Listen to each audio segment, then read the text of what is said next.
Prieks, Kārli, redzēt, ka 220 ir iegūst šo balvu. Un noteikti mēs gribētu zināt, kas varbūt ir tas, kas šogad ir palīdzējis iegūt šo balvu tieši e-komercijas izaugsmē. 220 LV tā ir tirdzniecības platforma, kurā pārdošanu veids vairāk tūkstoši uzņēmēji. Un ar katru gadu mums pievienojas aizvien vairāk uzņēmēju, preču pārdevēju. Tas nozīmē, ka palielinās sortiments.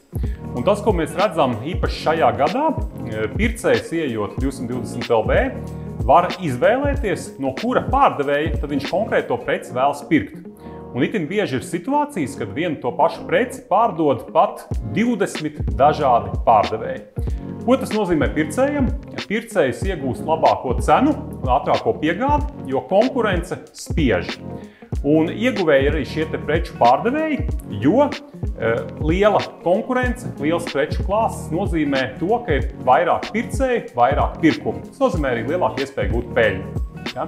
Un mēs redzam, ka šobrīd mūsu preču klāstā ir vairāk nekā 3 miljoni preču, kas Baltijai ir ļoti, ļoti daudz.